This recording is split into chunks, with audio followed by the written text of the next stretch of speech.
જય શ્રી કૃષ્ણ। આપણે આ નોરતા સ્પેશિયલ બ્લાઉઝ આપણે કરવાની છે। આપણે આ વર્કવાળું બ્લાઉઝ આવે છે। આ વર્કવાળું બ્લાઉઝમાંથી કેવી રીતના પરફેક્ટ ફિટિંગ, એમાં કેવી રીતના ગળું કરવાનું, કેવી રીતના સ્લીવ મૂકવાનું, એ બધીનું એનું કટિંગ છે, એનું સ્ટિચિંગ છે, એ વિડીયો હું તમને બધું શેર કરું। એ જોવો જી, આ આપણે સ્લીવનું કટિંગ છે, સ્લીવની આ કટિંગ છે। જો આપણે આ સ્લીવનું કટ કર્યું છે, જો આપણે આ સ્લીવનું કટ કરી લીધું છે।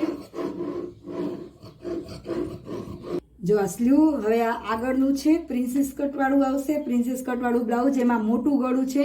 આપણે એમાં નાનું કેવી રીતના, નાના ચેસ્ટનું કેવી રીતના કરવાનું, ગોઠવવાનું એ છે। આપણે એમાં નાનું ગળું કેવી રીતના, આમાં મોટું ગળું આવે એટલે આપણે નાનું ગળું કરવાનું।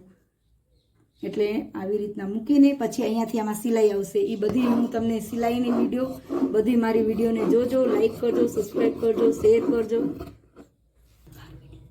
જો આ પાછળનું છે, હવે પાછળના ભાગમાં આપણે કેવી પાછળ હૂકવાળું છે આ, અને આપણે એવી રીતના સેટ કરીને હવે આની સ્ટિચિંગની વિડીયો હું તમને નેક્સ્ટ પાર્ટમાં આપીશ। એમાં દોરી, લટકન, નોરતા સ્પેશિયલ બ્લાઉઝ છે, આપણે આ રેડીમેડ બ્લાઉઝ આવે છે ને, એમાંથી આપણે પરફેક્ટ કેવી રીતના સિલાઈ થાય, ફિટિંગ આવે, મોટું ગળું હોય તો આપણે એમાં કેવી રીતના નાનું ગળું કરી દેવાનું આપણા માપનું, એ બધું પરફેક્ટનું હું તમને એમાં પરફેક્ટની સિલાઈ તમને જોજો। એમાં બધી સરસ, તમે એક થોડીક વિડીયો સ્કીપ કર્યા વગર તમે જોજો।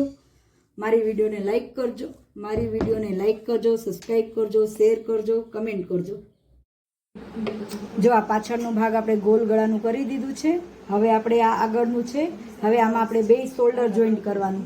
જો અહીંયા આવી રીતના સીધા હામું સીધું જ મૂકવાનું, આ સીધું છે તો બીજું સીધું જ મૂકવાનું। આ જો બે સીધું મૂકી દીધું। હવે અહીંયાથી આપણે શોલ્ડર હે ને, અહીંયાથી આ મૂકીને અહીંયા એકદમ પરફેક્ટ આવે।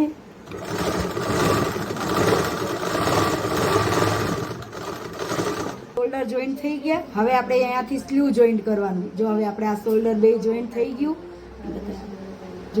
હવે આપણે સ્લીવ જોઈન્ટ, સ્લીવમાં જો આ નાનું ભાગ હે ને, આમ જોઈ લેવાના, આગળ વાળું અહીંયાથી આગળ ભાગ આવશે, આગળનો આવશે, આ નાનું ભાગ છે એ પાછળ જશે। પછી ધારી સિલાઈ માર દેવાનું। પછી હવે ફિટિંગનું માપ લઈ લેવાનું, મૂકી દે।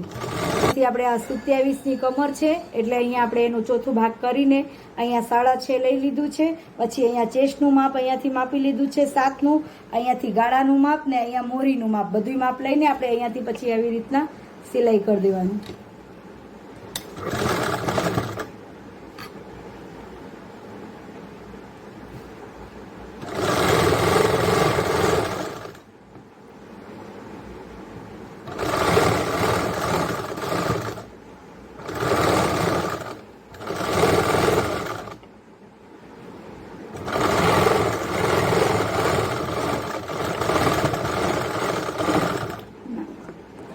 વર્કવાળા ચોલીના બ્લાઉઝ જો આ પૂરું થયું।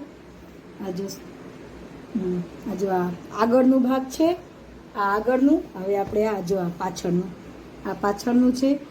મારી વિડીયો ગમે તો લાઈક કરજો, સબસ્ક્રાઈબ કરજો, શેર કરજો ને બેલ આઇકન દબાવજો ને કમેન્ટ કરજો તમે શું નવું શીખવું છે અને એનું મને કમેન્ટ કરજો। અને આ રહ્યું મારું જો વર્કવાળા ચોલીમાંથી વર્કવાળું જે કાપડ આવે ને, એમાંથી આપણે સીવ છે, પરફેક્ટ ગળા છે, આમાં બધું એમાં પરફેક્ટ માપ આવ્યું છે। હવે અમે આપણા દોરી ન કરીને તો એનું શોલ્ડર બોલ્ડર કાંઈ એમાં પડે નહીં, એકદમ પરફેક્ટ માપનું છીવ છે। જય શ્રી કૃષ્ણ।